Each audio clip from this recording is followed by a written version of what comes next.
The day began like any other, hot, still, and stubborn. The kind of day when the sky pressed low and the wind whispered through fences like it carried secrets. Arden Calloway had her head under the hood of an overheating pickup truck, stranded 10 miles outside of town, her hands coated in grease and her patience long gone. She wasn't afraid of solitude. In fact, she preferred it. The ranch was her inheritance, her responsibility, and her choice. She knew every inch of it, every rusted hinge, every splintered post, every whisper of the wind. What she didn't know how to handle was a blown radiator, a dead phone, and a sun that was falling fast behind the hills. Then came the voice. "You look like you could use a miracle. Or maybe just a decent mechanic." She jerked upright, nearly dropping the wrench. Her eyes squinted through the haze of heat and dust. A man on horseback sat just beyond the tailgate, tall, dust-covered, his face half hidden beneath a battered hat. His shirt was worn denim, his jeans tucked into scuffed boots. He looked like he'd stepped out of another century, but his presence wasn't dramatic. It was quiet, grounded. Arden straightened her spine, the wrench still in her hand. "Depends which one you're offering." He gave a crooked half-smile. "Miracle kits in the next ghost town over, but I'm good with engines, and horses, got one of those too." She hesitated. Her instincts weren't perfect, but they had kept her safe through droughts, storms, and worse. This man didn't feel like danger. He felt like pause, stillness. She stepped aside. "Truck overheated, or maybe it's the alternator." "I'm no expert. Mind if I take a look?" He dismounted with slow, purposeful ease. No swagger, no rush, just steady steps that crunched lightly on the gravel. He set down his saddlebag, pulled out a rag, and leaned over the engine like he'd done it 1,000 times. Arden folded her arms and studied him. "What's your name?" He didn't look up. "Sawyer." "Just Sawyer." He paused. "That's what I go by."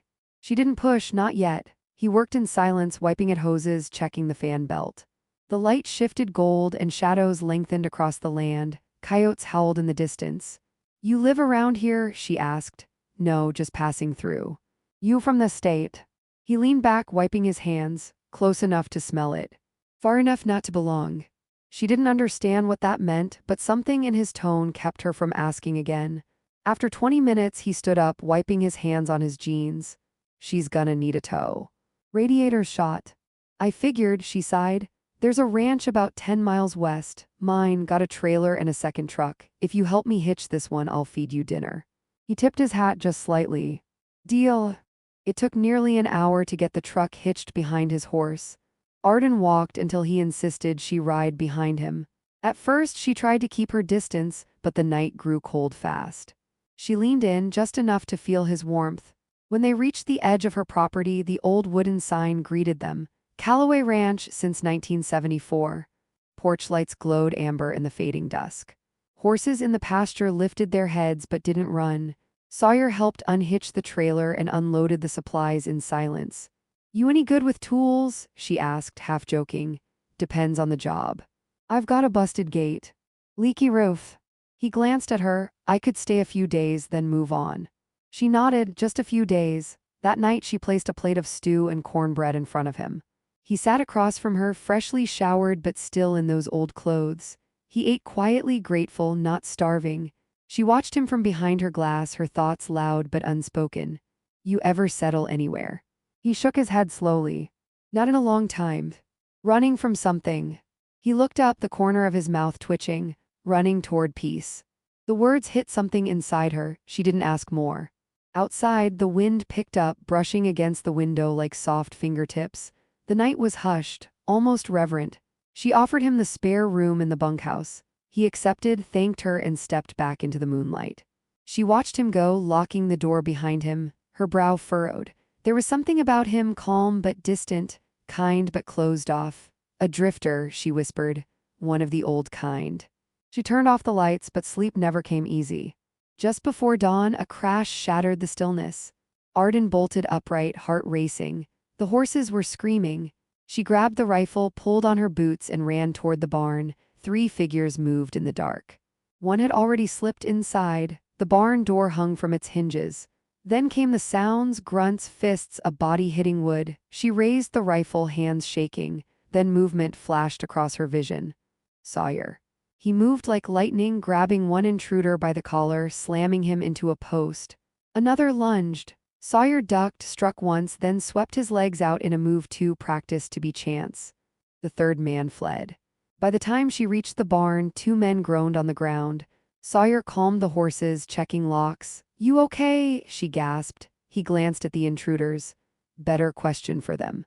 She stared. "Who are you?" He met her eyes. "Just Sawyer." But she didn't believe that anymore. Not at all. By morning, Sawyer had already repaired the barn door, reinforced 2 stalls, and fixed the hinges on the feed shed before Arden finished her coffee. She stood on the porch steps, a pencil forgotten between her fingers and a contract unopened on her lap. Her gaze tracked the man moving steadily across her land, sleeves rolled, hands wrapped in leather, steps sure and deliberate. She had seen ranch hands come and go, some good, most forgettable, but Sawyer, he was different. He didn't curse. He didn't brag. He didn't ask what wasn't offered, and that unsettled her more than the midnight break-in. When he drove the last nail into the frame, she stepped down, arms folded. "Thanks," she said, the word heavier than usual, "for last night." Sawyer straightened slowly. "You get much trouble out here." "Sometimes. Land like this tends to draw interest," she replied, "especially from people who want what they didn't earn." He didn't respond. Instead, he turned toward the water trough, splashing cold water on his face, droplets running down his jaw.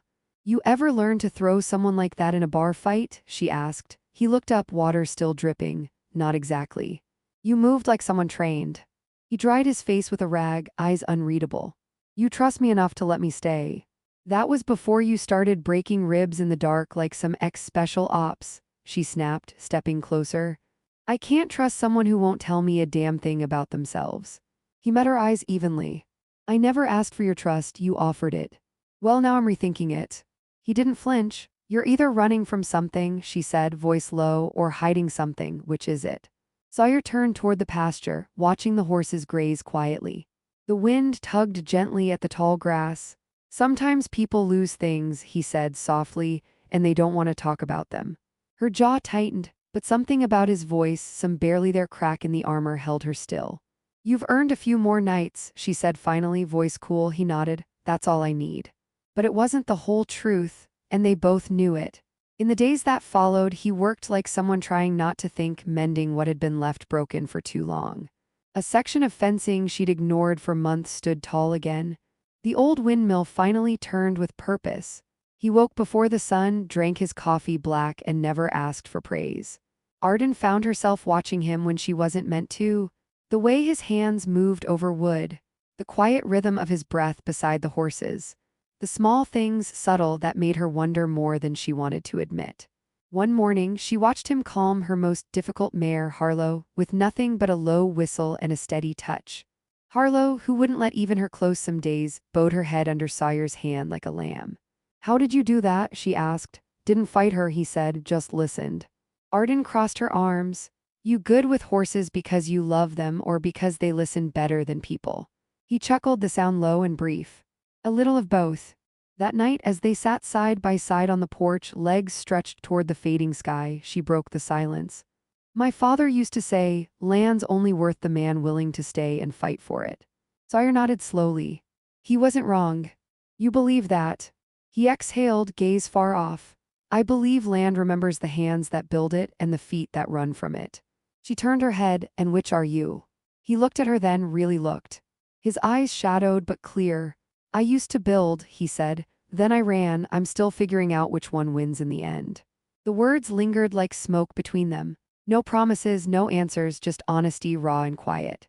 Before she could speak again, the rumble of an engine echoed down the gravel road. She stood slowly, tension sliding into her shoulders like a habit. "That's Jackson," she said, voice flat.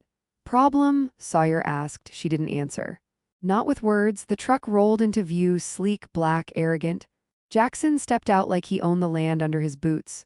Tall, tanned, and too clean for a place like this. His smile was wide, too wide. "Arden," he said smoothly, climbing the porch like a man who'd never been told no. "Heard you had car trouble. Thought I'd swing by, lend a hand." "You're late," she said. "Someone already helped." Jackson's eyes flicked toward Sawyer, who leaned against the railing with that same unreadable calm. "Friend of yours?" Jackson asked. "He's helping around the ranch," she replied. "That's so?" He turned back to her.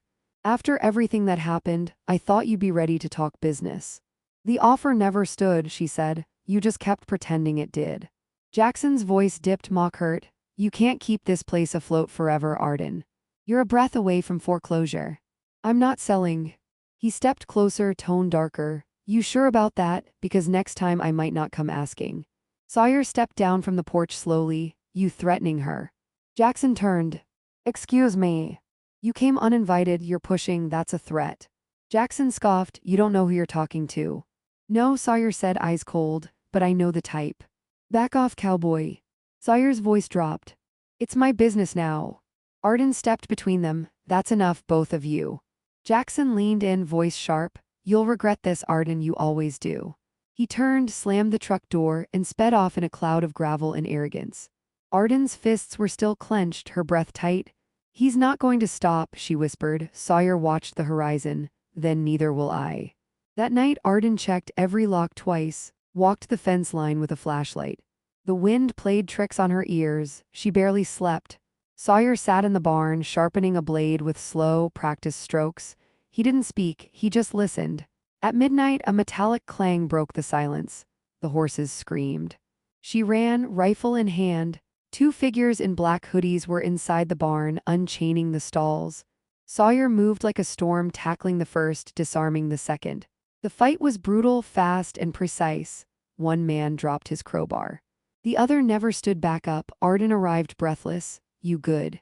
Sawyer nodded. They weren't pros, just hired hands. Jackson, she growled. He searched the man's pockets, found a crude map of the ranch. A red X marked one of the horses. They were going to steal Harlow, she whispered. Damage the ranch's reputation. He's not just trying to scare you, Sawyer said. He's trying to dismantle you, piece by piece. She looked at him, something shifting in her chest. I can't do this alone. You're not, he said. She believed him, and for the first time in years she didn't feel alone. It began with a box, not an argument, not a revelation, just a box. Arden was digging through the loft, looking for spare blankets. Her fingers brushed against something cold, metallic. She tugged it free, a weathered trunk heavy with rusted corners and a leather strap wrapped twice around the middle.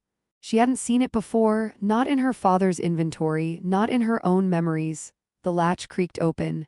Inside, a stack of documents folded with precision, yellowed papers tied with a thin cord. On top lay a single envelope, the name penned in neat, decisive script, J.D. Harrow. Arden froze. She had heard the name before. Everyone had. Years ago it had been printed across headlines and whispered in town gossip. J.D. Harrow, silent partner in the largest land and oil acquisitions in the region. A man who had built an empire by 35. And then, one day, disappeared, vanished after his fiancée died in a private plane crash. Rumors followed. Grief, betrayal, scandal. Some claimed he faked his death. Others said he lost everything. Her fingers trembled as she opened the envelope. Deeds, titles, trust papers, contracts bearing signatures. Not just Harrow's name, but Sawyer's handwriting. She didn't want it to be true. She raced down the ladder, the documents clutched against her chest like a wound. She needed confirmation. Her old laptop took minutes to boot. The internet was slow, but eventually the image loaded, a man in a suit standing beside city officials at a groundbreaking ceremony. He looked younger, clean-shaven, dressed in fabric worth more than Arden's truck, but the eyes. The eyes were Sawyer's, it was him. He wasn't a drifter, he wasn't just passing through. He was J.D. Harrow, the man who had owned half the state, the man who hadn't loved in years. She found him in the pasture that evening, checking a section of the fence with one of the younger colts trailing behind him like a shadow. He looked up and saw her face before she said a word. You found it, he said quietly. Her voice trembled. You lied to me. He exhaled slowly. I didn't lie, I just didn't tell you. You let me believe you were someone else. I never asked you to believe anything. But you knew I did. He nodded barely. You let me trust you. Silence, you're J.D. Harrow, she said, voice breaking. The man who disappeared after his empire fell apart. It didn't fall, he replied. I walked away. She stepped back. Why? He looked down at his hands, hands that had built fences and calmed horses. Not the hands of a tycoon, but of someone who had learned to fix instead of own. Because I built something I thought would change the world, he said.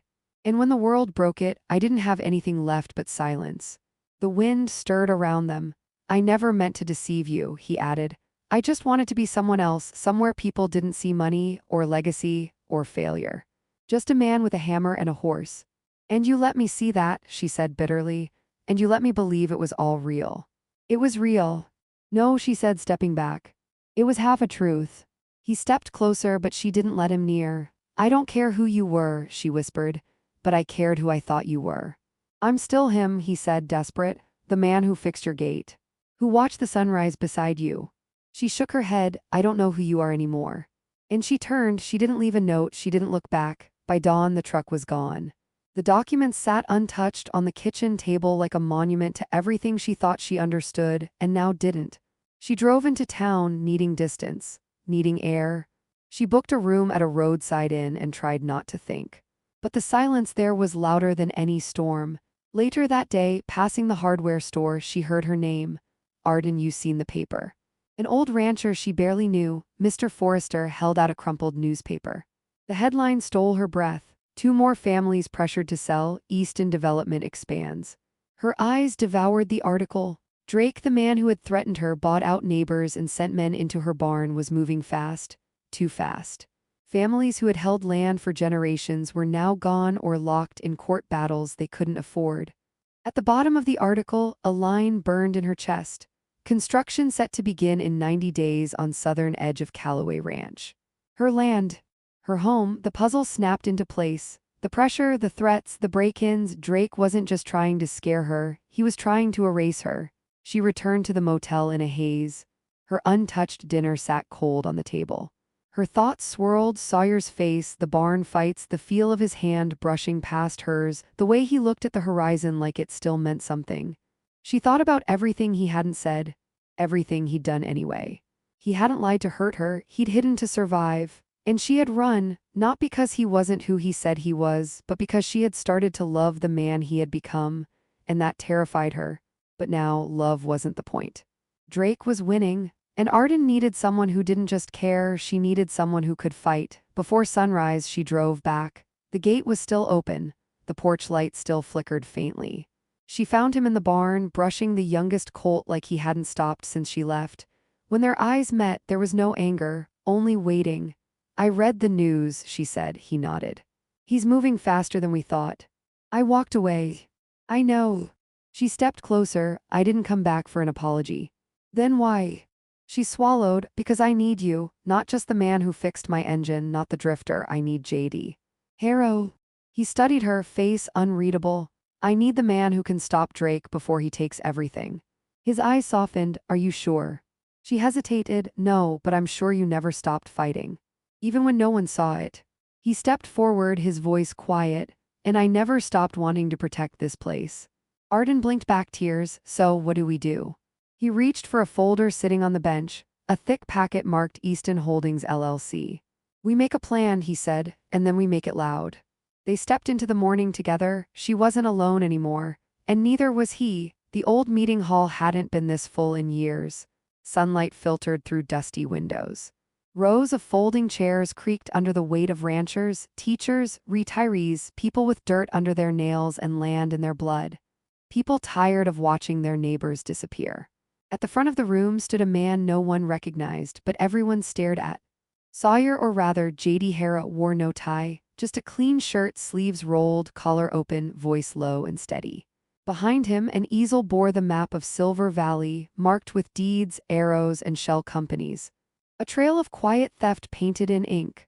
Arden stood beside him, holding the packet of filings, the courage in her hands steadier than the tremor in her knees.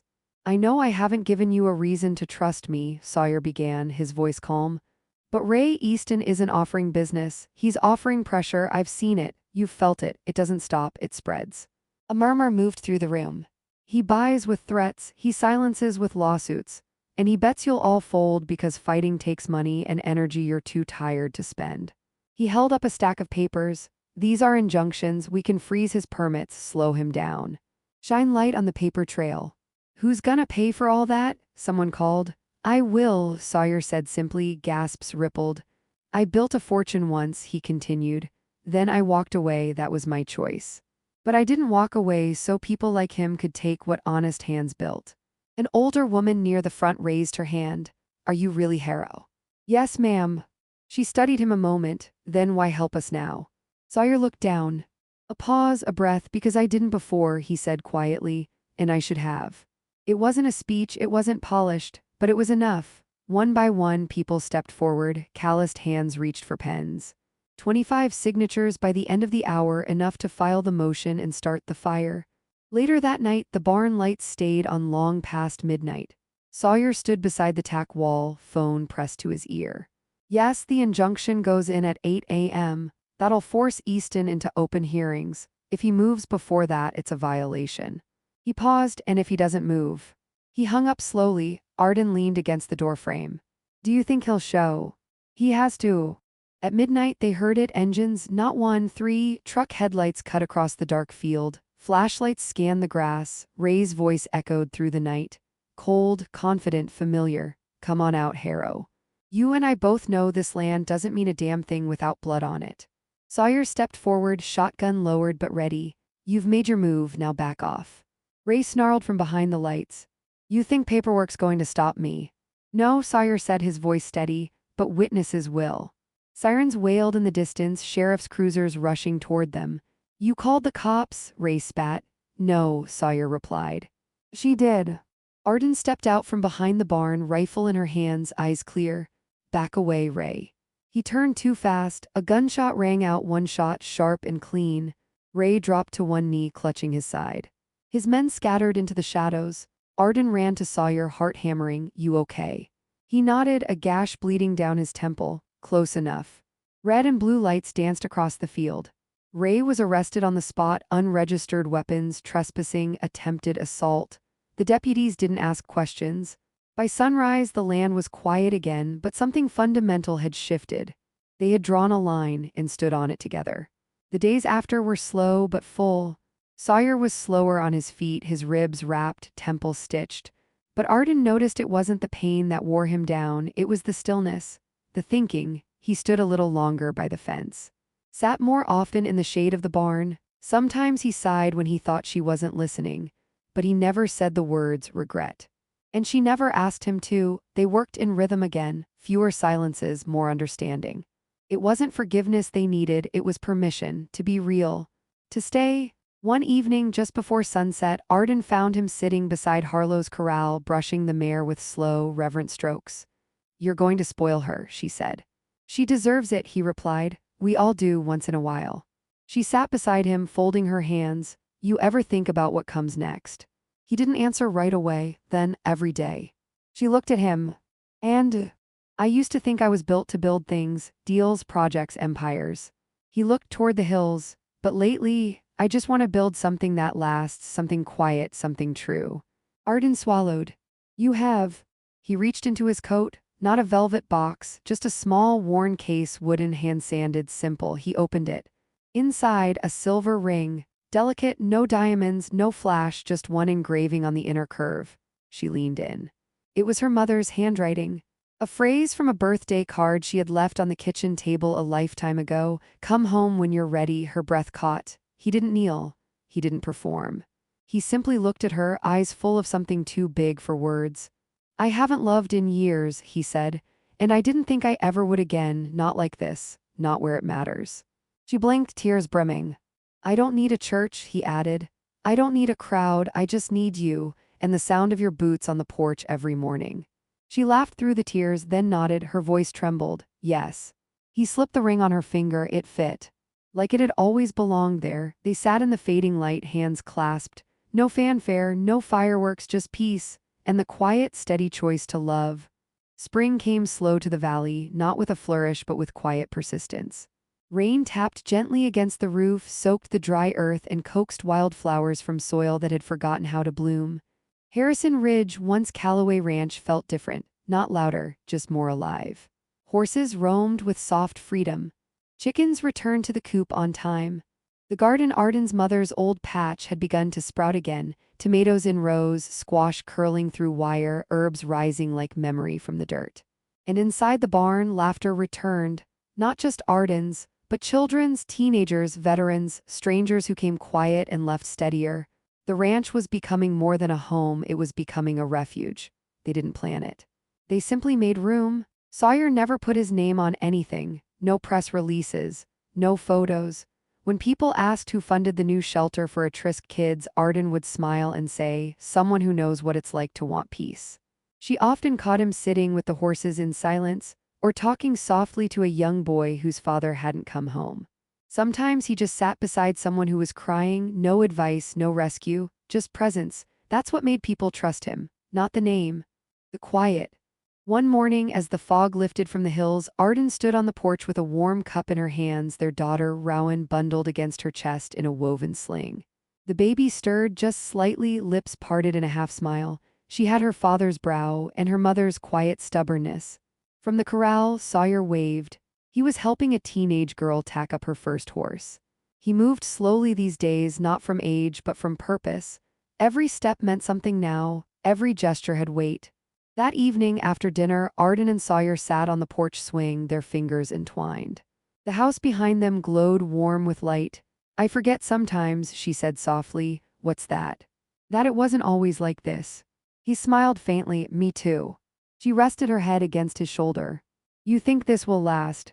Not because we built it too, he said, but because we didn't build it alone. Their neighbors had returned, not all, but enough. The same people who had once looked at Sawyer with suspicion now called him Harrow, like an old friend.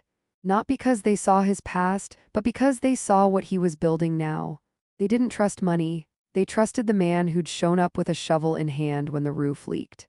They trusted the man who still rode fence line at dusk, even when the lawyers had done their job. Sawyer and Arden didn't speak much of the injunction anymore. Ray Easton was gone, arrested. His empire stalled. But the scars remained in the quiet way Arden triple-checked locks, in the way Sawyer sometimes reached for his old sidearm without thinking. Healing was slow, but it was happening. One night, as the sky turned violet and gold, Arden stood at the edge of the ridge, watching Sawyer guide their daughter on a gentle mare. Rowan giggled, clinging to the saddle horn. Sawyer held the reins, walking beside her, his voice steady, his eyes bright. Arden's throat tightened. She thought of the girl she used to be, alone, angry, guarded, and the man who had arrived out of nowhere, dusty, quiet, secretive. The man who had almost walked away, and didn't. That night she placed a small wooden plaque at the gate, etched by hand, painted in soft white script. Harrison Ridge, where we begin again. She didn't tell him. She let him find it on his own. The next morning he stood at the gate, reading it in silence. His fingers brushed the letters. When she approached, he didn't say anything. He just took her hand. And they stood there, watching the fog lift over a land they now shared, not just in title, but in truth. It wasn't one moment, not a single decision, not a kiss or a ring or a headline in the papers. It was the sound of boots on the porch. Every morning, that's what made it real, that's what made it last. Sawyer rose before dawn, always had. He made coffee while the house still breathed in silence. Rowan stirred in her crib, a soft murmur, a breath of sleep. Arden would join him a little later, warm sweater, hair still damp from the shower, eyes sleepy but full. Their days no longer rushed, they belonged. 1 year after they filed the injunction and stood in that dusty hall, the valley looked like a place that had learned to breathe again. Rain came softer. Grass rose greener. The barn's paint no longer peeled, and children laughed in the fields. Volunteers arrived in the early hours, some ex-military, some from broken homes, some just needing a reason to get up again. The ranch didn't ask questions. It offered presence. One boy, maybe 10, followed Sawyer everywhere, watched how he spoke to horses, how he walked the fence line, how he fixed what others forgot. You build stuff that stays fixed, the boy once said. Sawyer smiled, kneeling beside him. Only if you keep checking on it. The boy nodded solemnly. That became their rule, build it, then check on it. Arden sometimes stood by the window, hand pressed to the glass, watching them move together across the pasture like two parts of one lesson. She had thought love would arrive like lightning. Instead, it arrived like fence posts, driven deep, one after the other until it held against wind. They celebrated Rowan's first birthday beneath a canopy of oak trees, just a picnic. Lemon cake, laughing neighbors. Sawyer gave her a tiny wooden horse he'd carved himself, ears too big, tail crooked. She won't know, he said. She'll feel it, Arden replied. Late that night, after the guests had gone and the dishes were washed, Sawyer stood on the porch. Arden joined him. She leaned into his side, barefoot, holding the baby monitor, the porch light humming gently behind them. "You ever miss it?" she asked, "the other life?" He didn't answer for a long time. "I miss who I thought I had to be," he said, "but not who I became." She nodded. "You could go back." They'd listen now. "I don't want to be listened to," he said quietly. "I just want to be heard." She reached for his hand. "Here," she said, "you always are." They sat together a while longer. The stars blinked quietly above. The wind tugged gently at the curtains inside. Then Rowan cried a short, sleepy whimper. Arden turned to go, but Sawyer stood first. "I've got her," he whispered. He crossed the floor softly, boots thudding lightly, and disappeared down the hallway toward the nursery. And there it was again, the sound of boots on the porch, the sound of staying, of choosing, of loving, not with perfect words but with presence. At the gate, the wooden sign still swayed gently in the breeze. "Harrison Ridge, where we begin again." And they had, not in the way either had planned, not as saviors or as survivors, but as two people who had once believed they were too broken to build again, and then chose to build anyway, piece by piece. Fence by fence, day by day, boots on the porch, and hearts in the open, that more than anything was home.